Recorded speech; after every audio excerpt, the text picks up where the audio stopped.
Torah portion of the week is Beshalach. It describes the splitting of the Red Sea, the crossing of the Red Sea. This was the moment that everything changed.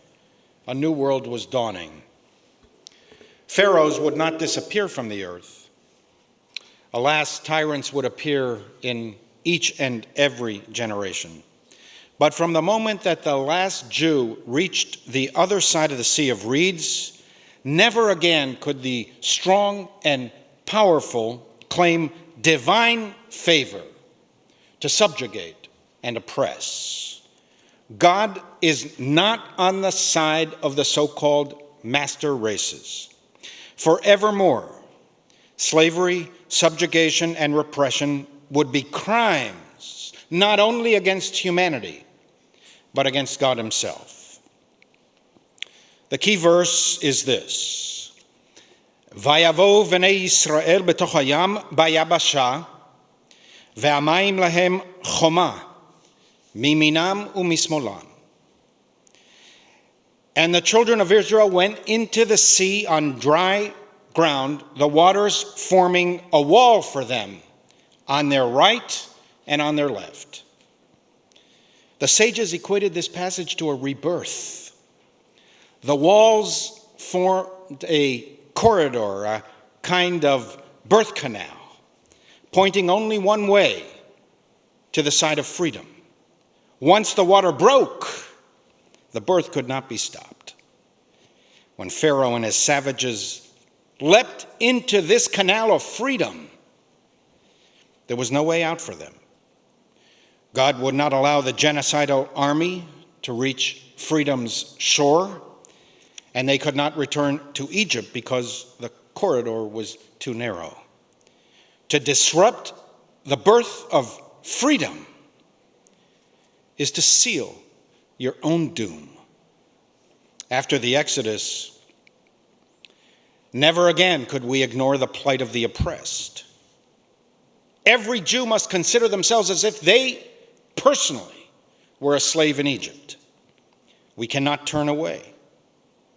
We must not only imagine, but remember what it was like to flee centuries of oppression and seek refuge somewhere else.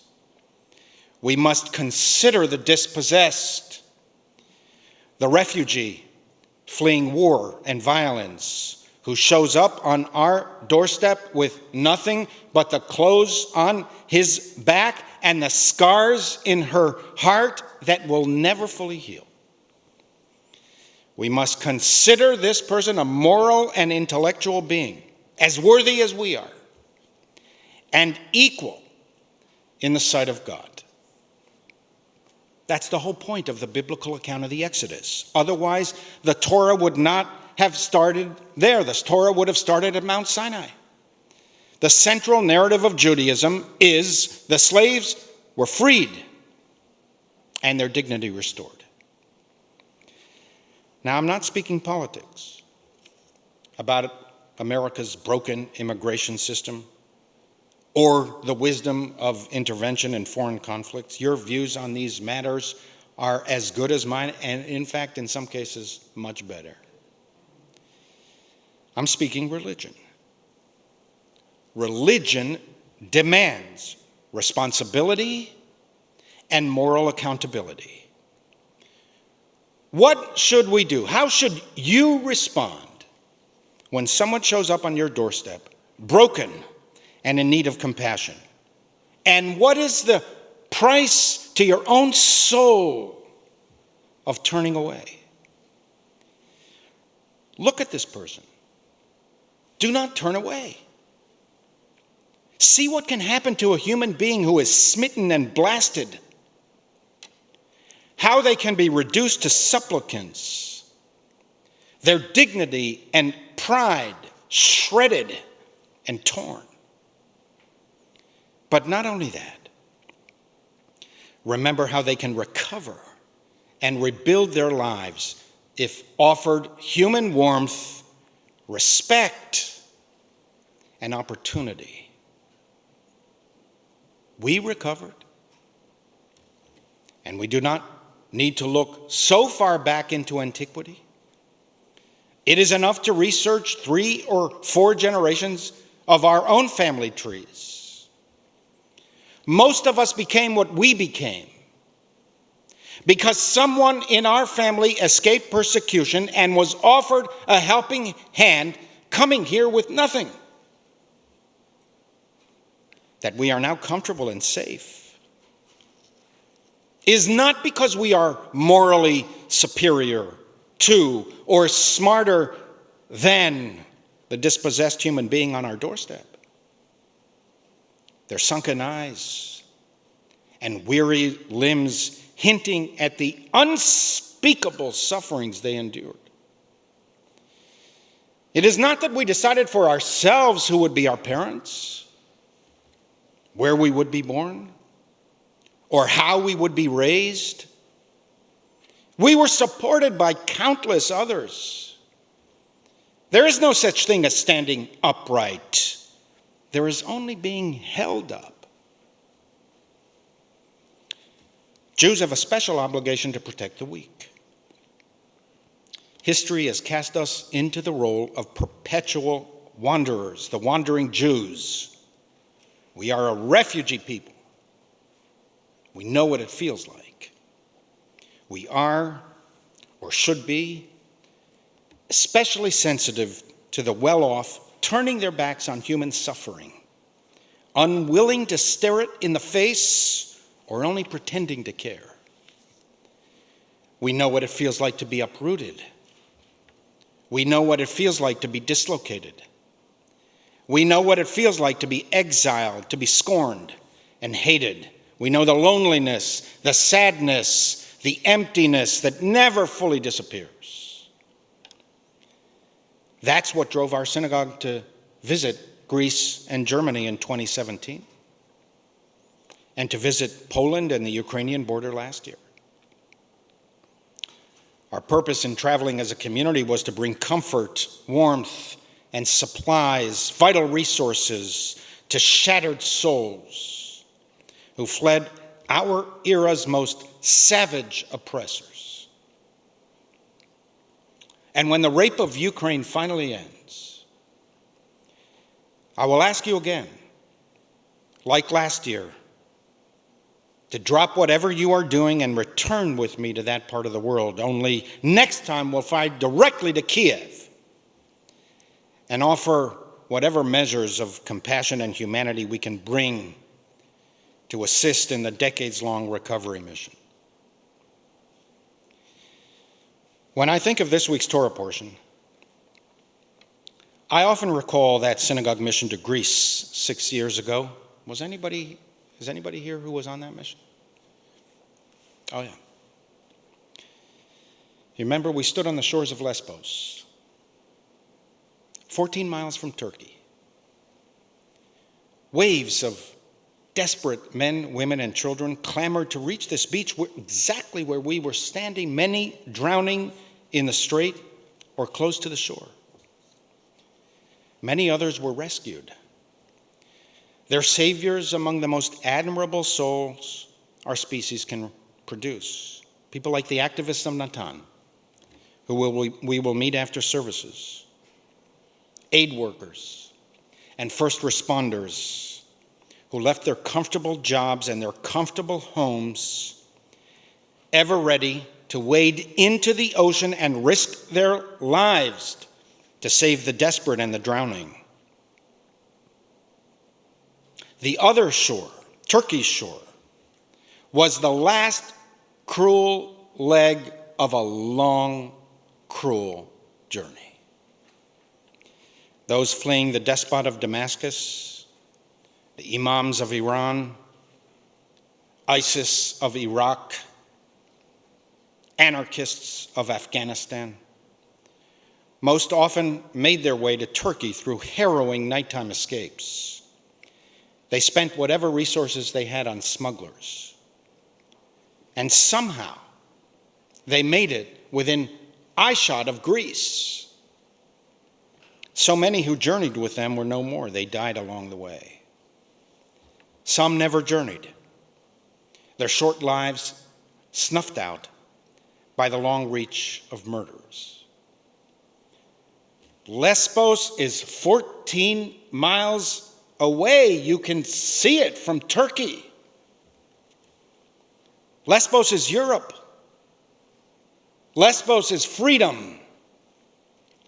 Lesbos is never having to worry about chemical attacks ever again. Never having to face religious persecution. Never having to hear explosions in the morning or a knock at the door at night. And I thought of our own people standing on slavery's shores. Behind them, oppression. In front of them, the sea. On the horizon was freedom. The last cruel leg of a long, cruel journey of escape.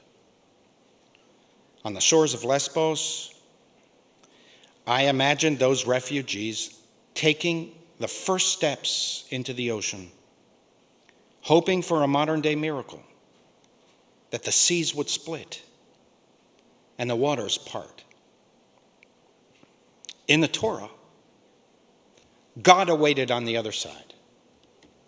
In our times, God's messengers awaited, good people who were there only to save them.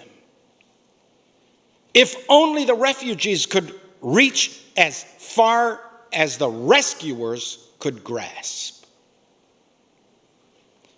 Their crossing was unnecessarily perilous.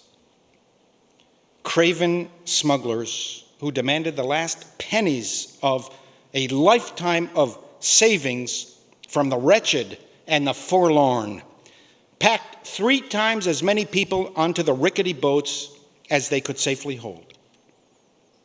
They told the panicked masses, "You see that island over there, 14 miles away? That's Europe. Go and sail. You are on your own now." The boats were so flimsy that the smugglers didn't even want them back. Either they would hold together for one more 14-mile crossing, or they would sink on the way. Some boats were floating tombs.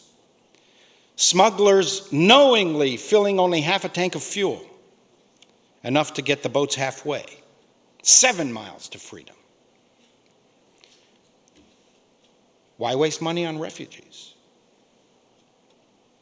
They are the forgotten refuse of the world. If somehow they reach the other side, fine. If not, who cares? It's not my problem. I was paid. There is an endless stream of desperation right behind them. This is who we are. This is human nature, unchanged since ancient times. On one shore of humanity is the beauty of the world,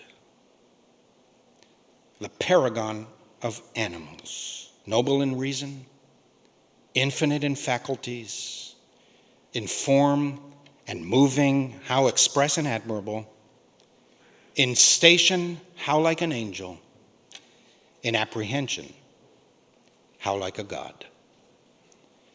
On the other shore, even heaven cannot penetrate the blanket of the dark to cry, "Hold, hold." We met a Yazidi young man, so traumatized by his period of a captivity in ISIS and his subsequent escape that he could not even be in the same room with us as he told his story. He wrote it down beforehand, and a staff member of the camp read it to us aloud. In Germany, we met several Yazidi refugees now resettled. One was a young woman who was a slave of ISIS. What she endured was obvious. She didn't have to spell it out. She wanted to meet, to tell her story. She told it in 3-word sentences, her eyes cast downward, expressing agonies that would never vanish. This is who we are.